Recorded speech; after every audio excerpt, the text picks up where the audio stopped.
okulembeddwamu Nalebo Kaluwanga kitalo nnyo, kitalo ddala. Njagala okusaasira mikwano gyaffe mwenna abalina akakwate ku musumba nga bwe babamenye, banange kitalo nnyo. Nze ayogera nabaddewo ng'enjegeererwawo, era ndowooza nze kijja gwe mulimu gwe ngenda okukola, kubanga abantu baffe beetaaga okumanya kiki ekyabaddewo. Ebirala byayogeddwa, naye katono nnyo kanjogere ku mwami Musumba omugenzi. Kati omukungu ono agalambidde wakati waffe, namumanya mu mwaka gwa 89, nasoma naye secondary school nga muliko ekibiina kimu waggulu, era mu kutambula kwaffe tubadde tusaaga nnyo. Baganda bange bamumanyi, bakimanyi, badde muyita muto wange olwokuba nali musinga ku kibiina, naye ng'ekyamazima ajja emyaka nsingako, naye nga tukikaayanira. Gwe mukwano ogwo bwe twamala okusoma buli omu n'asaasaana, ne tuddamu ne tusinkana e Kampala. Era mu bingi Musumba byankoledde mu bulamu ye yampita okwegatta kutuusa kimu. Musumba ku bingi ennyo byankoledde ye yampaliriza nga buli lutusinkana ngamba, muto wange Mukama akukoledde ebikulu, weerize ekkanisa. Tuze kyo twali tukubiddeko wanga. Era mu kuweereza ekkanisa namugaa kati gwe kwata eyo nange kankwate eyo. Era nze nemugaa nti nze kanzireyo waffe Mityana, kubanga namirembe ye ngagga nze nja kubasikanga abantu baffe abavudde Ssingo n'abalala tugende e Mityana, kubanga twagala n'abantu ba Katonda bali oluuyi olwo bamanye Mukama. Musumba agalamidde wano abadde muteesa era omuweereza omulungi. Kumpi buli nsonga yonna etukwatako, okufiirwa, embaga zaffe n'ebirala ng'abeera chairman. Musumba tugenda kusubwa nnyo olw'enkola ye ennungi. Erinnya lye bwe nali waayo eri Ssaabasajja Kabaka n'amulonda abeere mu lukiiko lwa Buganda Twezimbe, y'ensonga twali tuluma. Era y'omu ku bantu abaweereza Obwakabaka obuteebalira, abadde akkiririza mu kuteesa. Kakati kambanyumize bwe byabadde. Ensonga eno ey'eryato si gwe mulundi ogusooka mwami Musumba ogibeerako, era akakasa namwe bangi mwali mubaddeko ku maato. Kyemmanyi ku Musumba obulamu bwe abadde teyettanira biduula,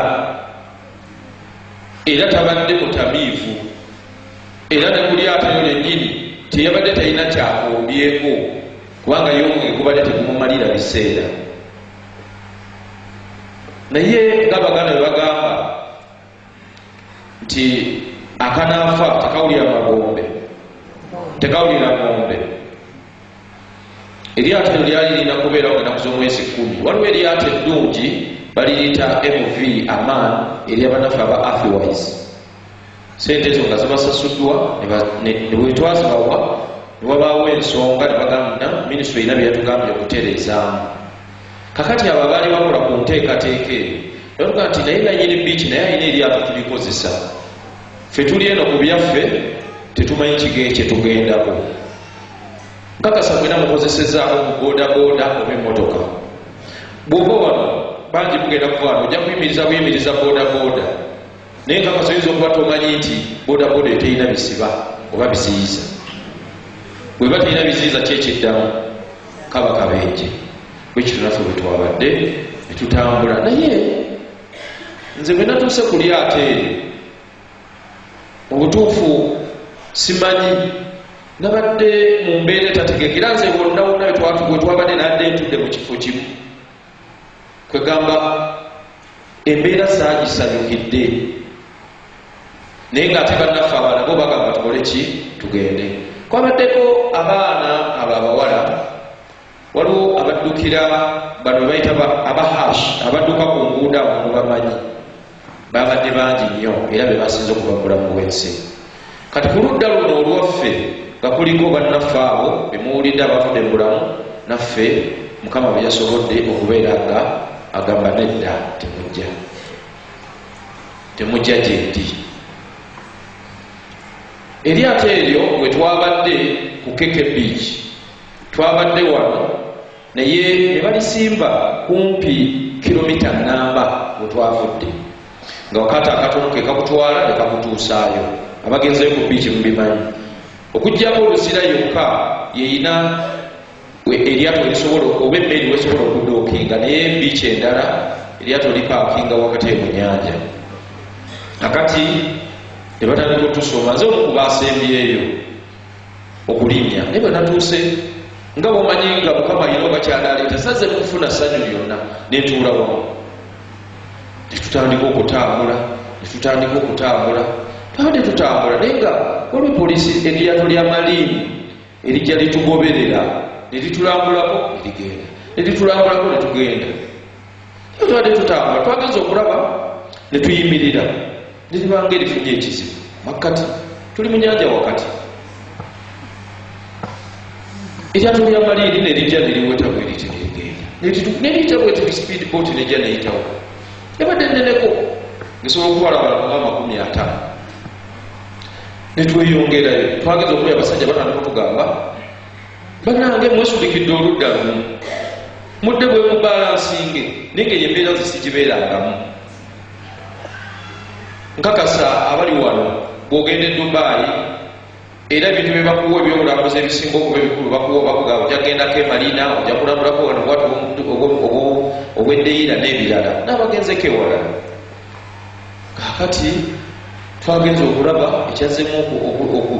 kyetwazeemu okuwulira, nze naade ntudde ku ludda luno olwabadde waggulugulu, bannaffe ababadde bali eno wansi mu ntobo, tugiyite botomu y'eryato, batandise okujja okudduka okulaba nga bataasa obulamu bwabwe, nga bajja eno waggulu. Bannanga amazzi gatuyingidde, olwo eryato lyasirisa omulundi ogwo. Ekira kyenjagala okubategeeza, eryato eryo teryabaddemu bantu bangi. Bantegeezezza nti weryali tulipangisa batugamba nti abantu ekitono ennyo babeera 9, ekinene ennyo 11. Abantu babaddeko babadde wakati be9 ne10. Ekizibu ekyabaddeko ekyamazima, eryato eryo teryabadde teriyina kubeera mu mazzi olwo enjega bwe yavudde. Era okusaba kanasabe gavumenti noza mwakuwulidde, mu Uganda yensi yokka gy'osanga nga buli muntu akola ebintu nga bw'ayagala. Abo bekikwatako bw'obawa emitwalo 10 bakuleka n'otambula. Kakasa abali wano abasinga ffenna twali tuwaddeko ba traffic officers, embuzi n'akoleka n'agenda. Kyekyabaddewo, amaato abantu bagabeerako, era naabo eryo lyennyini kambabuulire ba senior staff aba Stanbic Bank ng'ennaku z'omwezi 7 Desemba babadde bagenda okubeera. Ndowooza mulaba nti ffe bwe twandiwonye ate bali be baali badde bakola ki bagenda, singa entuuko zaabwe zaadde zituuse. Kale awo bwe lyatandise amaze okutuyingira, waliwo omukulu omu n'ampita, jjajja mutesaasira mukwano gwange nnyo, n'ampita Freeman jangu naye nga litanze okwewunzikira gye nabadde nziruka. Wabaddewo Paul oba empagi wakati awo, n'adengezako gyekwatako bwenti nga limaze okwewunzika bweriti nga sina kyayinza kuzza. Nenva waggulu n'ebigambo byenzikira byenagambye Katonda. Bamukiseera ekyo buli omu aba alanjanira Katonda abeere nga ataasa obulamu bwe. Namugaye Mukama nkuweereza, kyakuweereza tontwala abaana bange. Nayogedde amanya 2 nenekkata mazzi, simanyi gye nakomye wansi kubanga mayengo gabadde mangi nnyo. Era eryato eryo bwe lyazikidde eryato okusobola okutambulira mu mazzi litekukuba nga ingini ekola. Bwe lyasirise amayengo gabadde mangi, ennyanja yabadde etabuse, lozagera mwawulidde n'abavubi badde babagamba amayengo ge gatukubye. Nenekata mu mazzi, naye ndowooza Mukama yawulidde bye namusabye. Nenva mu mazzi eyo wansi nga mpuga, ekyanyambye nze mukukka wansi saalajanye. Bannaffe abasinga bwe bagendedde kasita osigala ng'oyogera oba ofudde, nze nasibye busibi mukka nenfuba nga mpuga nenkomawo waggulu, ate nade nyambadde ne life jacket. Ekirala life jacket zabadde zimala, naye nga bimanya enkola yaffe mu Uganda bangi tutambula mu motoka ne tutasiba misipi, bangi tulinya bodaboda ne tutayambala nkofiira. Bwe kityo bwe kyabadde, kubanga nze omu basembeyo naye nafunye life jacket eyange. Abantu babadde tebalina life jacket benalira n'ensuga yabadde amagoba abavuga emmeeri eyo. Kakati ne mwami Musumba yabadde ayambadde life jacket, naye ye bambi we yabadde no wansi mu botolo, amazzi gaze ne gajja omulundi gumu. Epipa nga bwe mugimanyisirize tubeera nazo water tanks ezo nga bakusudde mbooti nga tulina weekwata ofa bufi, kubanga kinenene ezo empaavu eza lita 1,000 oba 2. So yembeere amazzi ne gabayiikira mu ndoomo, bondooza eryato ne libawunzika, era nkakasa nti bo babajja mu bipampagalo bya eryato eryo. Kakati bannange mwena nkakasa mulabe ku movie eya Titanic bwetulo tumubadde nga bwetulaba wano nga buli omu ayayaanira Mukama, akabira famire, akabira abaana be, akabira buli omu nga buli omu kyaya Mukama nyamba onsase. Bwetulo bwe twabadde nga buli omu akaaba, naye nabadde bwe navudde wansi nadde nakawubako ndowooza okuva wano ne ku kkubo, omwana omuwala najja nga mpita gamba ngo Freeman. Omwana oyo yafiiriddwa bba abadde yakamwanjula omwezi gumu emabega. Babaddeko nga nampita ngo Freeman nenyimirira nakwata ka life jacket kange, yabadde akayuza era gye kaleewo akamu nga kagenda kuyulika. Nemugamba just keep hold of my belt oginyweze. Nga bwayayanira bba bwayayanira sister we ebyembi yafudde nebba nemukwata netugenda. Ekirungi amazzi ago ng'omala ogabeeramu nobeera nga tolwana nago, gatandika olina life jacket gatandika omutwe guvaayo, ekyawansi nekisigala wansi, naye amayengo gasigala gakuba gakubikke kuba gabadde g'amaanyi nnyo. Kati gatandika okwagatukuba otubikka bwe twamaze tusala amagezi, ensingo nga bwe gajjayo tunoola n'abaza ensingo n'oziba emimwa, netugenda netandika okugamba bannange ntegedde mukole bwe muti ne bwe muti, mulekerawo okuwogana. Naye bwe twabadde ekisibu kituufu, bwe twabadde zabadde wakati w'emita 7 ku 10, twabadde mu nnyanja wakati. Bwe twogera 10 ebeera kilomita, era twawugidde eddakiika nga wakati wa 12 ne 15. Naye nga bwe nabategeeza nti eteefe etuusa mwe twayise mu bitundu ebiru nga erudda n'erudda bibira, erudda n'erudda olabayo ennimiro n'ebirala. Naye bwe twawudde ng'olengera waliwo Mutima Beach. Ku Mutima Beach wabaddewo amaato nga 8. Kati bambi nabo okulwana kwamangu okulaba nga batutaasa, ate amaato gaabwe wadde gaba gali awo kinategeddeko ingini buli omu agiteekawo waka kuba basobola ekibbako. Kati mu mbeera eyo awo ne batandika okujja oluvannyuma eddakiika 15. Awo ffenna njagala obbakakasa singa twabadde tetugudde ku Mutima Beach, singa muli mu mbeera ey'okusobera, singa twagudde waliwo embagambye bwabadde ng'erudda n'erudda bibira nga tewali alabye, teri alengedde, teri awulidde kwasirana kw'abantu, twali badde tumaze okufa. Kale bwe bityo bwe byabadde. Naye mu Uganda bwe bantu wendabye ekintu ne kigwawo nga it's a national tragedy, n'owulira kunenya kwokka. Uganda yensi yokka. Bannaffe abalala mu Amerika bw'owulira babeera bumu.